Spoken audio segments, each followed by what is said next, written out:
Hello and welcome to another virtual author chat at the Poison Pen bookstore. Today, the Poison Pen is delighted to have with us author Geri Krotow, whose new book is A Santa Stabbing.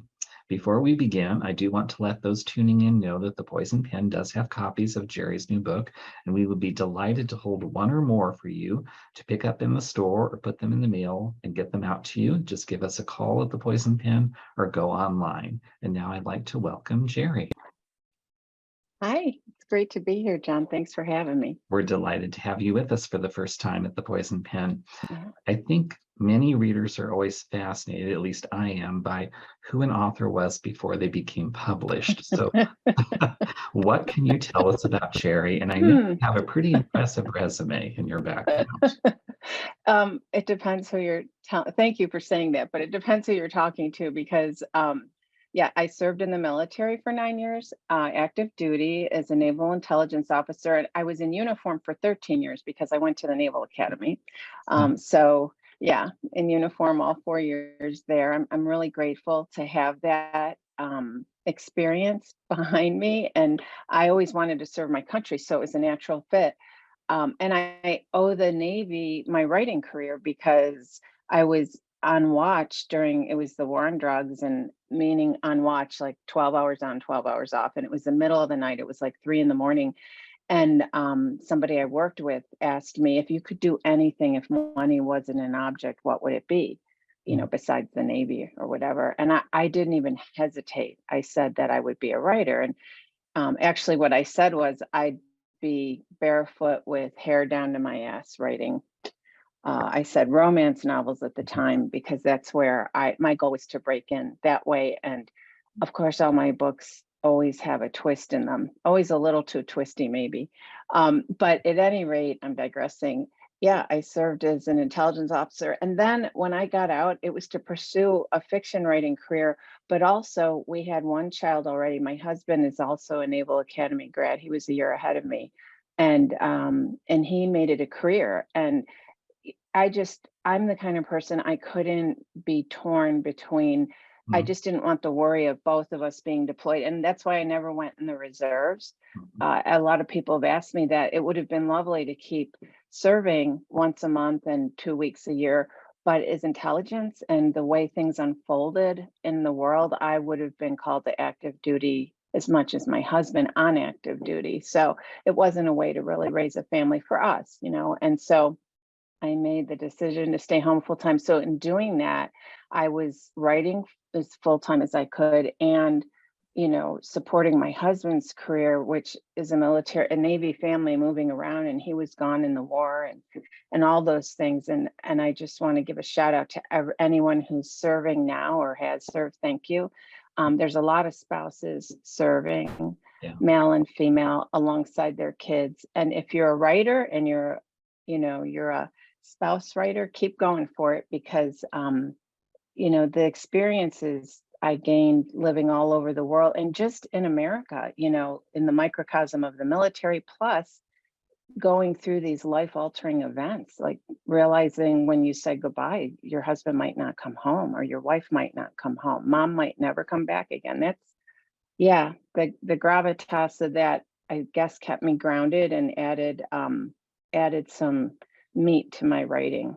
Yeah. So you decided to become a writer, and I think it's safe to say that you were not an overnight sensation in publishing. No. So I found a writing group, Romance Writers of America, which didn't exist. It broke up, and I guess now they're reforming. I found them in 1999, and it was a great way to network. And so I had completed manuscript by then, but I didn't start submitting till 2000. It took me 6 years of rejections before I actually was bought by Harlequin. I won an international contest they had, along with two people who remain dear friends of mine, Tracy Wolf, who's the author of the Crave series, which has international success now. It's a YA vampire romance series. And then my other friend, Linda Cardillo, who has written very evocative women's fiction.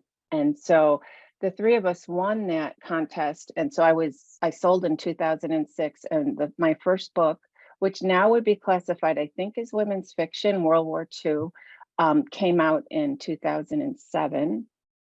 And and Harlequin I was supposed to be in what was going to be a trade paperback line. That didn't happen. It was announced that the line was closing before my book even came out. So I got rolled into Super Romance. And then I wrote many books for them, but I was adding too much suspense to my stories. So then I made a dash for a bid to get into Harlequin's, one of their suspense lines. And I was rejected in-house at Harlequin for many different lines. And it's not a victimhood or poor me thing. It's just, your writing either is what Clicks they and need, or doesn't. Yeah. it either clicks or it doesn't. And I feel that I fit really well in Harlequin romantic suspense. But my agent did notice that my proposals were getting more and more mystery, less romance. I'll always have romance in my books because I'm of the opinion there's romance in every story. It's part of life. But I also, it was just time to make the change. So no overnight success. I'm very blessed that my agent that I met, Tracy Wolf, introduced us. She introduced us twice. She introduced us in right when I first sold, so maybe 07, 08. But I thought, oh, I don't have the chops yet. I always had this feeling that I had to give myself my own apprenticeship because I don't have a degree in English. Mm. Both my degrees are masters of, science, or bachelor's and masters of science, because that's what the Navy told me to do. Mhm. So long story short, the second time Tracy introduced me to my agent, I was at another big writing conference, New York City, 2015. And I wanted to go up to my room and take a nap because the overload of all the people. And I got a text from Tracy, and she said, meet me in front of the concierge to meet Emily in 15 minutes. Do not blow me off. Because she knew me. I would be like, no, she won't want me. Well, anyway, Emily has been my agent's a true business partner and trusted colleague. And I wish that for every writer. And that's how we got here with the mystery, because she was, she kept seeing what I was writing and said, why don't you try mystery? And here we are. I think I had read somewhere, this leads us to your new book, A Santa Stabbing, that Mhm. after writing so many romantic suspense novels, you had become used to including dead bodies in your books. I, So mystery was the next logical step for you. yeah, I don't know how to have a story without a dead body, and it's not flippant. No. I think what I'm learning. I just got asked to speak on a panel. It'll be in a couple weeks at Penn State. It'll be the Penn State Harrisburg Extension.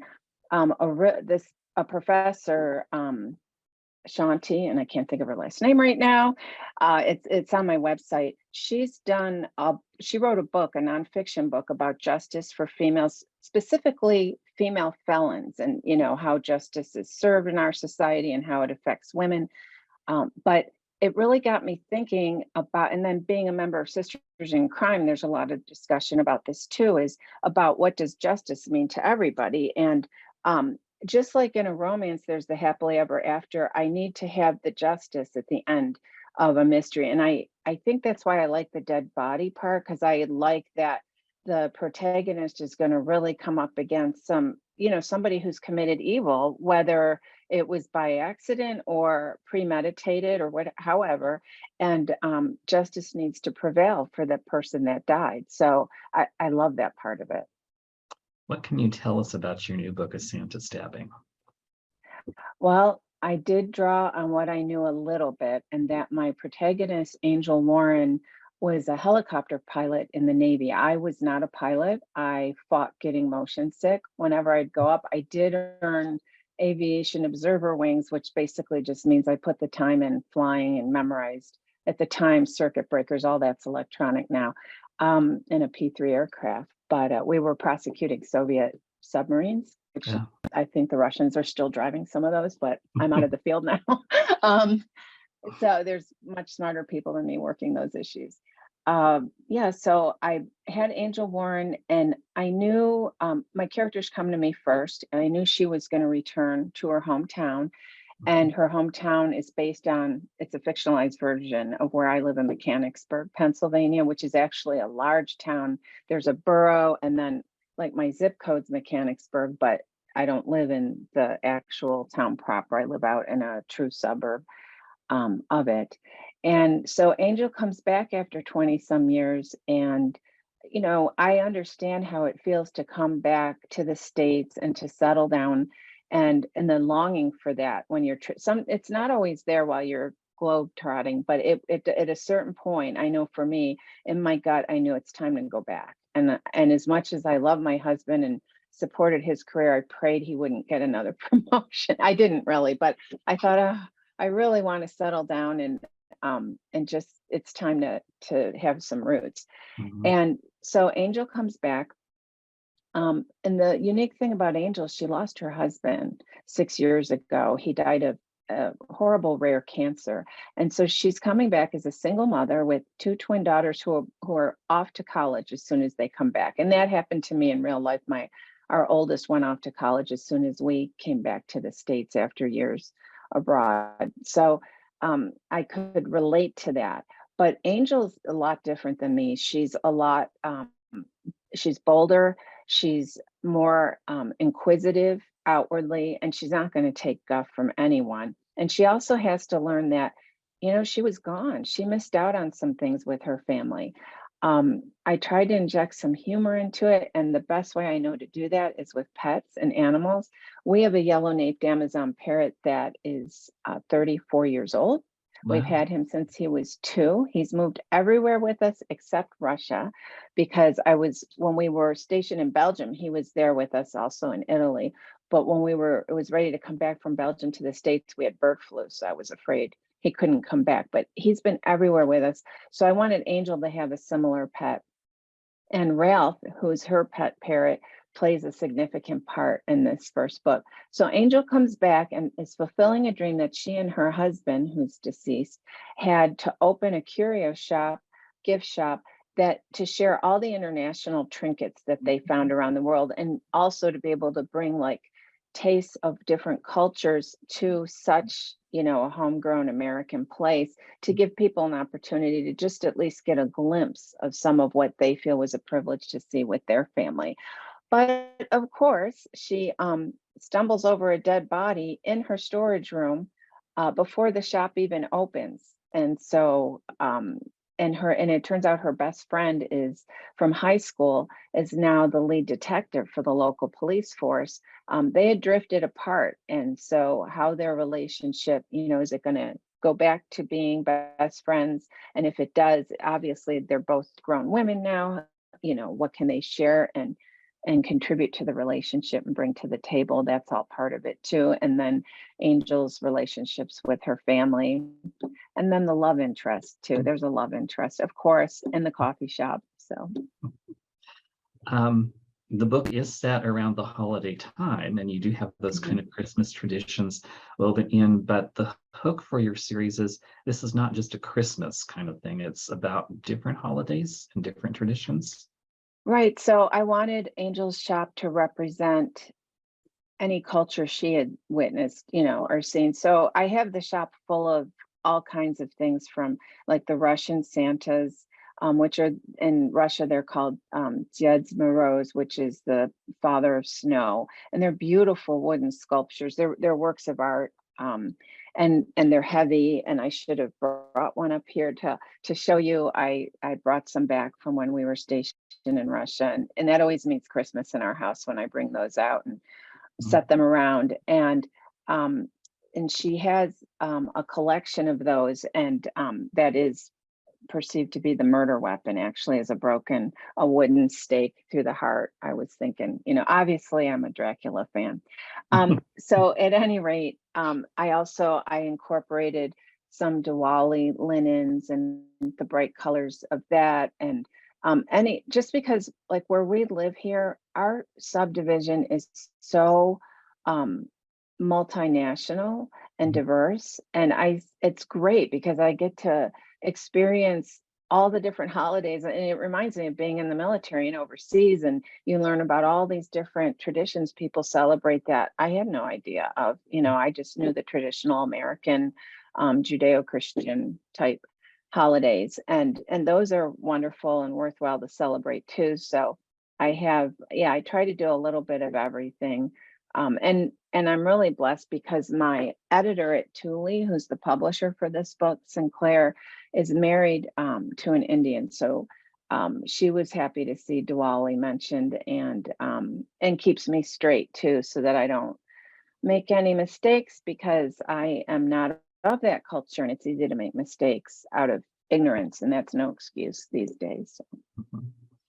Um, a Santa stabbing is classified or marketed as a cozy mystery. Mhm, I mhm. would like, if you can, to have you describe what you perceive to be a cozy mystery. And to be honest, I'm a bit surprised because given your previous books, I would have thought you'd have gone into like dark suspense or international intrigue or something like that. Yes. Why cozies? Uh, I think because my strength as a writer, well, so my definition of a cozy, Mhm, there's the dead body, and there's nothing cozy about murder. I think what really defines a cozy is the community, and mm, that's why they're so popular as series. Because as a reader, I know when I read cozies, I'm going back for the community and to see what's going on, what's happened with so and so, the protagonist. If there's a love interest, has that progressed? And I'm always curious as to how the murders will be solved differently depending on how the relationships have developed.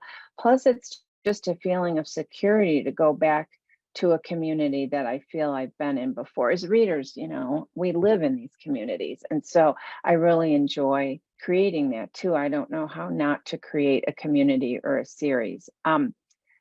I was a little nervous about the cozy classification because I think I'm cozy with an edge.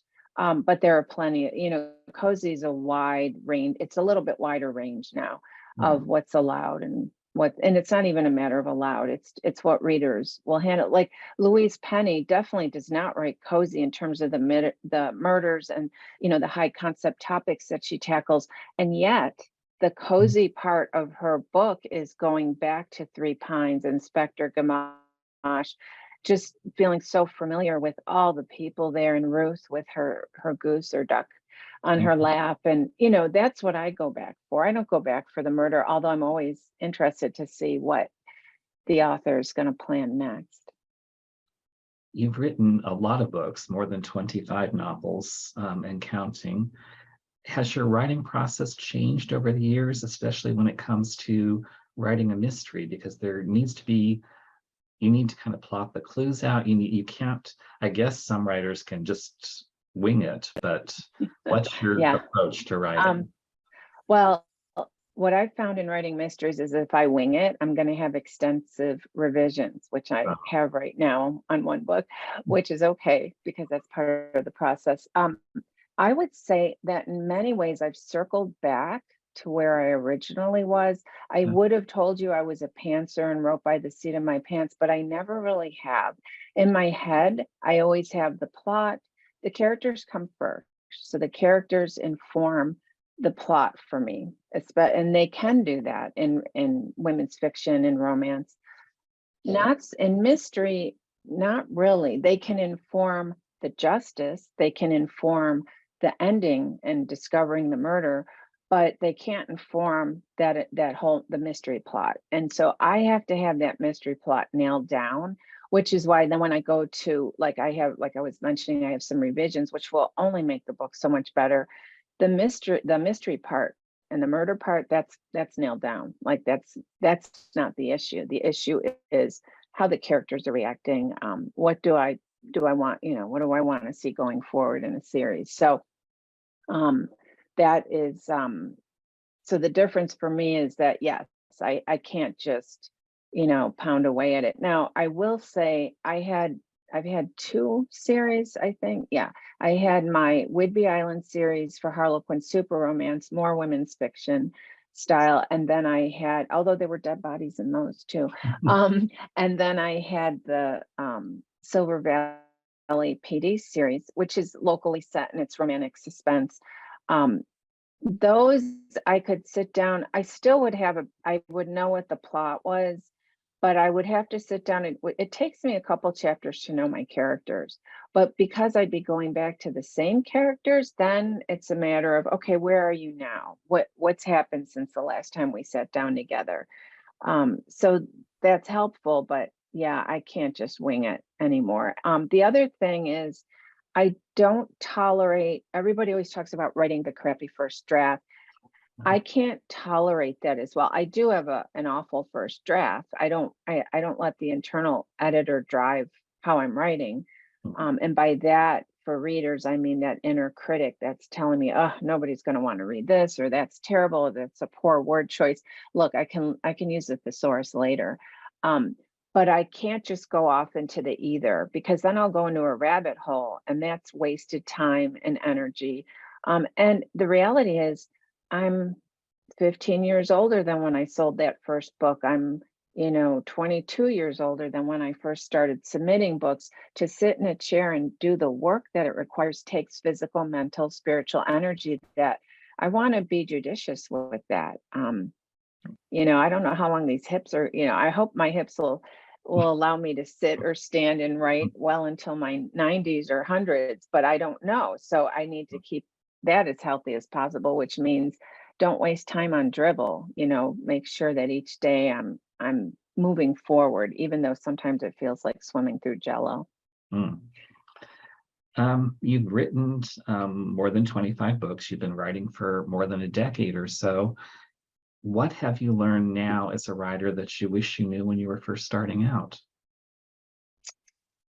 Oh boy, I've learned that I have to do the internal work on myself to know what I want and to trust my inner author voice and to not be swayed, no matter how impressive or how powerful um, different people can be in publishing.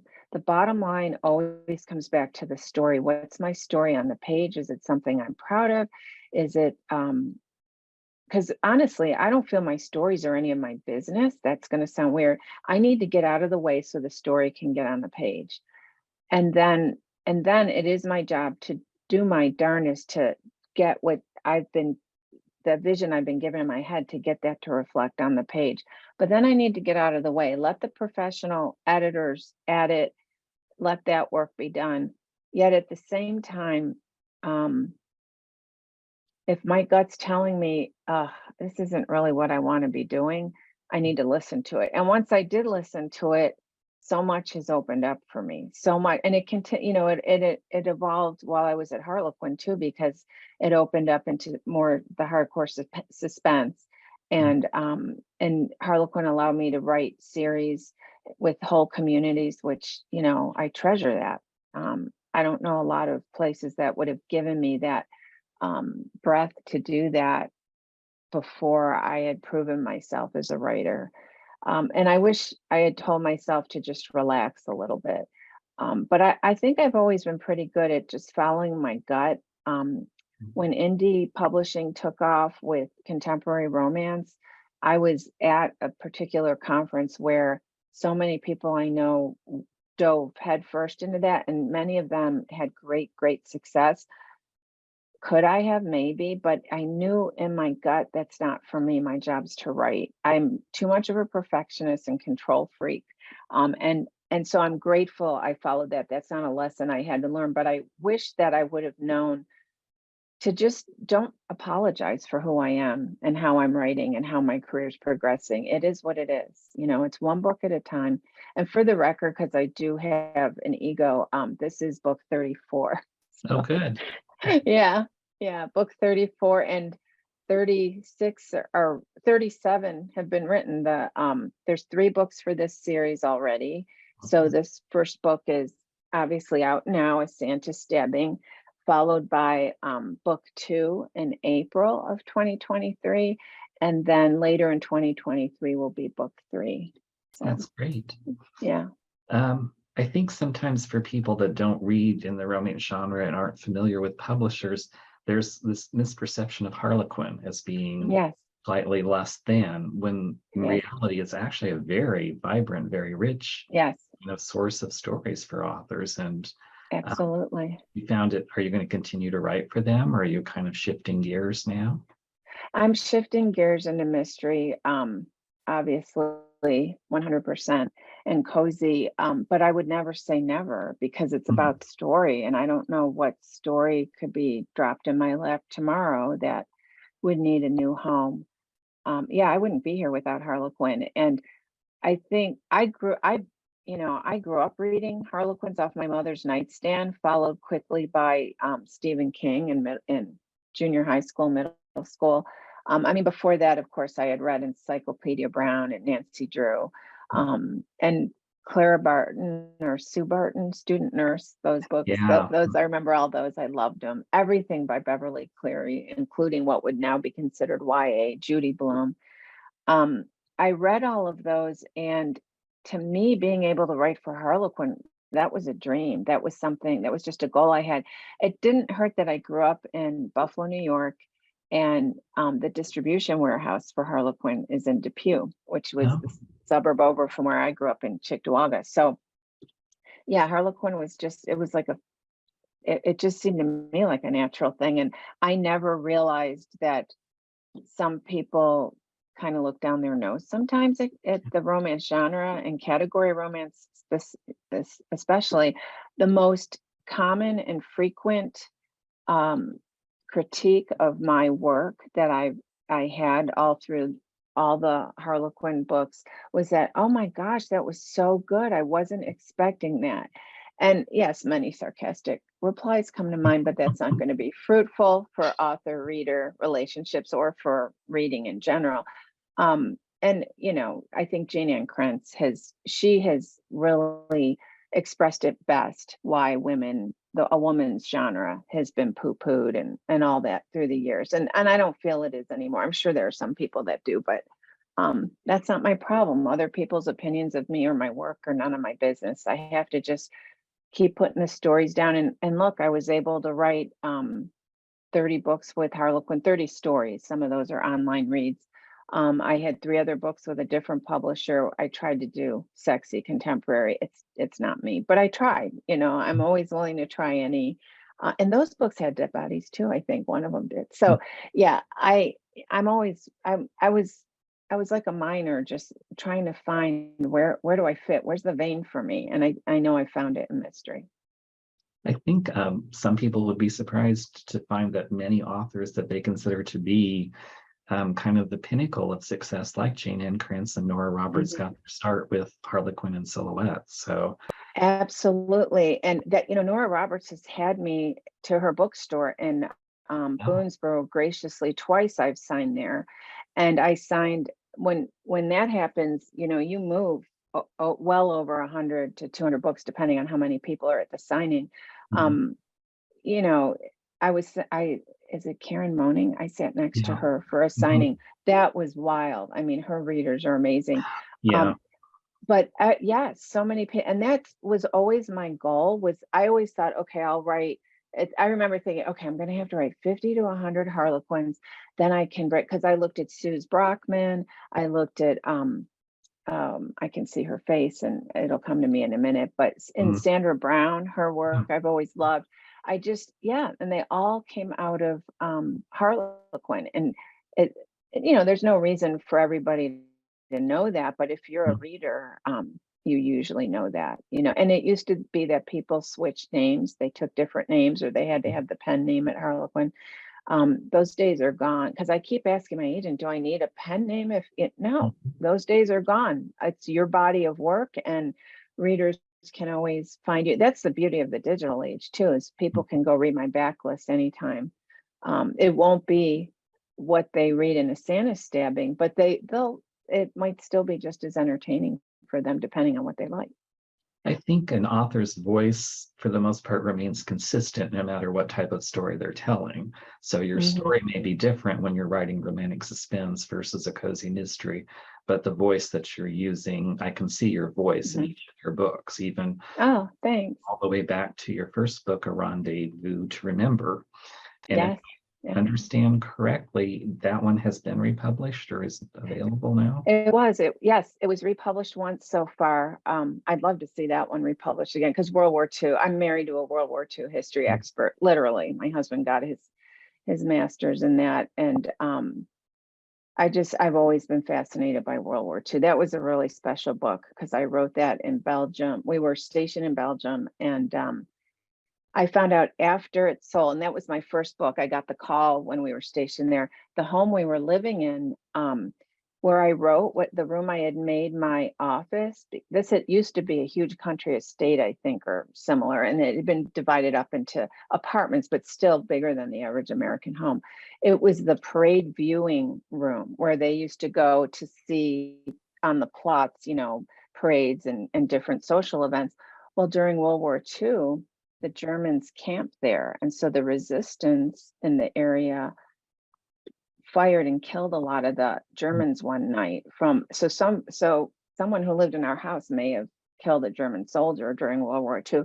And the Germans came back 2 days before the town of Larue was liberated, right around when Mons, Belgium was liberated.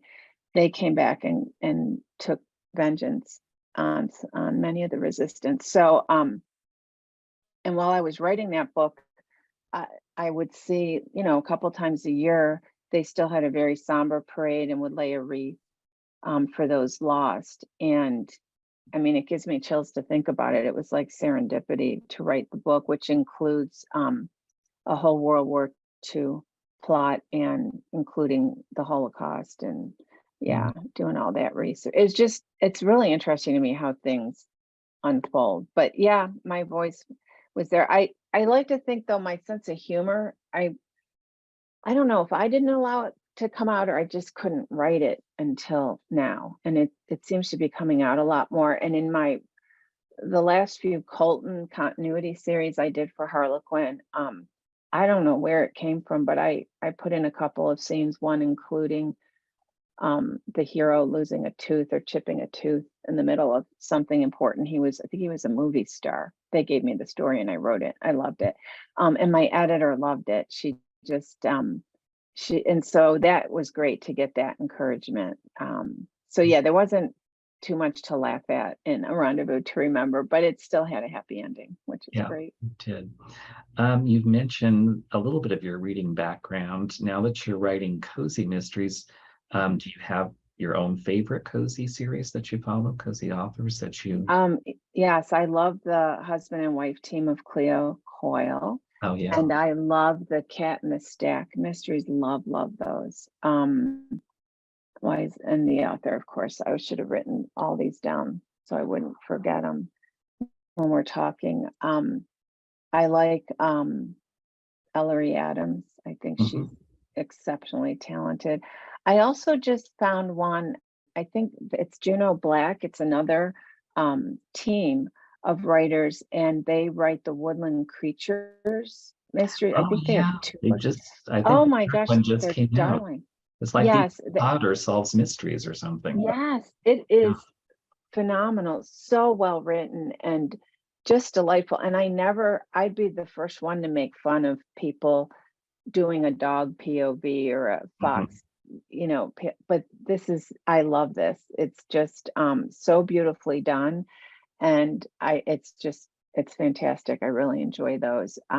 I also, I mentioned Louise Penny, who's been a great inspiration to me because I started reading her books and right about the time I came up with the Silver Valley PD series at Harlequin Romantic Suspense. And so our local bookseller, Michelle Herring, who was, #1 independent bookseller for RT and RWA different years. She's just been so supportive of my career. She came back from a book signing where she met Louise Penny and gave me a little pen with a pin with the 3 pines. And I have that on my denim jacket. And that's just like, it's just like a reminder to just keep writing. And here I am writing a mystery series, 2 of them now. So, I mean, yeah, it's pretty cool. You've mentioned that there's a couple more coming in the series. A Midsummer Murder is the next one. Yes, A Midsummer Murder. So Angel is doing what a lot of people do here in central Pennsylvania on a hot summer day. They do a creek float. They go in inflatable. I've done it. I'm sure they used to use just plain old inner tubes back in the day. A lot of people kayak too, but you just let the stream take you along. Of course, she's out there with her brother who can he can get them into trouble. He has a great sense of humor, but she's trying to do more of that sibling bonding. What she did a lot of bonding with her older sister. She's the youngest of three, with her sister Crystal during a Santa stabbing. So I wanted to bring out her relationship with her brother and his husband in this second book. And of course, she and her brother, well, they get snagged on something going down the river. And it's a dead body. I'm not spoiling it. It's on the cover. The cover's already out there. And then we know the third book is called A Wasp in the Woods.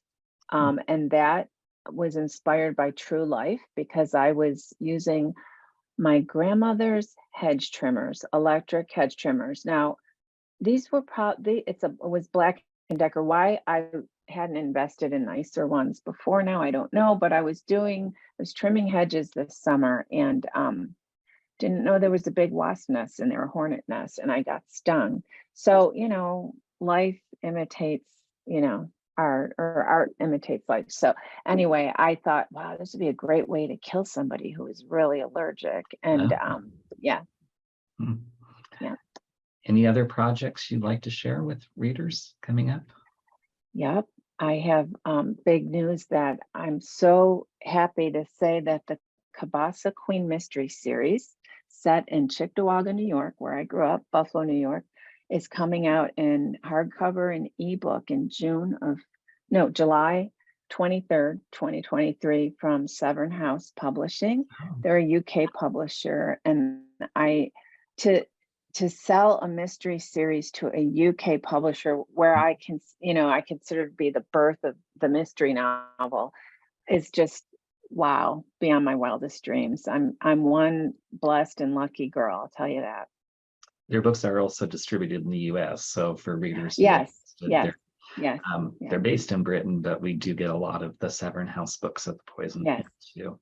That's Yes, and I guess they started because they're owned by Canongate Books, and as we were talking just before we went live. true.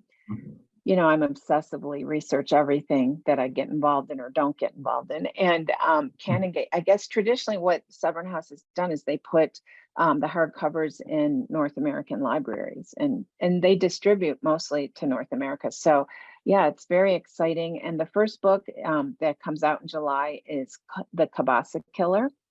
And the protagonist is Lydia. And Lydia, she will say that she quit, but she may have been kicked out of pastry school in Ottawa, Canada, a precursor of the Cordon Bleu, um, because she wanted to just make homemade Polish baked goods. And Madame Delphine, who was running it, was trying to teach her, the true art of French pastry. But at any rate, she comes back home and she wants to open up her own bakery and cafe with just featuring Polish American food. Unfortunately, her dad has a stroke right when she gets home at Christmas time, and he's a butcher, and she has to save the family butcher business. And she grew up butchering beside her dad. And the book opens on Good Friday of Easter weekend, which is the biggest selling day of the year for a Polish American butcher shop because of the Oh, kielbasa and the ham that will be all part of the Easter dinner on Sunday. And Lydia makes a startling discovery of a dead body, maybe in a kielbasa smoker in their backyard, because she was using the backyard smoker because she needed to make extra kielbasa. So it goes from there. And it's actually Lydia and her grandmother that are solving crimes in this series. She and her grandmother are both sharing a flat above the garage that Lydia moved back into when she came back from Canada. Grandma's there because Grandma got taken for a ride by some guy she was dating. Grandma has an active dating life and is quite the hippie kind mhm. of person, not a conventional grandma, although she does invoke conventional methods and thoughts and love and all that good stuff. And I will just share that when I asked I always ask, what was your favorite scene? Where, what do you think I need to work on? Both my agent and the editor who acquired this, uh, they chose the bingo hall scene as their favorite. So there is a really exciting, there's actually two bingo scenes in there. That is such a part of where I grew up there. And I also realized this is a love letter to where I grew up Your and the culture. whole area. Yeah, my culture. Because, you know, yeah, yeah, the Polish American thing, it's just part of who I am. My dad's still there. He's 87. He's not in Cheektowaga, but still in Western New York. And when I go up and visit, and I like to drive through Cheektowaga, which inspired the whole series. And yeah, it's how I grew. I grew up hearing polka music on Saturday mornings when my grandma was cleaning. We lived upstairs of her till I was 3, and then we moved out to the suburb. But yeah, I'm really excited about this series, about both series. I mean, I get to write, and that's the other thing I realized, even with having revisions due on 2 books now, which is part of author life, instead of panicking, I thought, gosh, I love both of these, and both of these stories are something that I created they're my babies and I love them. And I'm I'm feeling the love right now. I just had a release party yesterday for a Santa stabbing. Normally I always sign at my local bookstore, which I will be doing in December. But I knew back in May, like I should mark that my first mystery book's coming out. So I thought, well, why don't I have it upstairs of the coffee shop where my husband's a barista? That's what he's Wow. chosen to do since he retired for now. Like he could Mm. change his mind, but he's been doing that the last several years. And so my bookseller agreed to bring the books there. And I wanted it to really celebrate all the local readers that came out. Every single time I had a category romance out, which was often several times a year, and Mm. have always been so supportive of me. And then, some friends and family that are, it wasn't, I didn't want it to be a hardship for anybody to come or anything, but I just wanted to do a fun party, and I did it yesterday. And I put it on social media already, and oh, readers can find me on Instagram. Instagram's really my favorite thing because I can post pictures there. It will automatically go to my Facebook page, and I have a website, and so I keep that updated too. But I'm just feeling so much love. Like people really love story, and they love to see an author do something different. Everybody's like, they enjoyed my Harlequins, but they're really excited about the cozy. So yeah, so I'm feeling real blessed today. Now, in about a week, when when I'm entrenched in the revisions, I'm not, there won't be any makeup on John. Let's just say that. Well, I can't believe how quickly time has flown by. Before we have to end, Yeah. you did mention you have a website and social media. Can you let people know what they are so they can learn more about your books? Sure, GeriKrotow.com. So it's GeriKrotow.com. And all the social media links are there. I'm also Geri Krotow on Instagram and Twitter, but honestly, Twitter, I'm usually retweeting other authors' books that are out, and Phillies scores, but sadly the Phillies are done for this year. But they gave us a good ride. We got till last night. So Well, it's just been exceptionally wonderful having Geri here to talk about her new book, A Santa Stabbing, which is out and available for readers. I'd like to thank Geri for taking time to thank you. visit. I'd like to Thank thank you, all of John. you listening in to another virtual author chat at the Poison Pen Bookstore.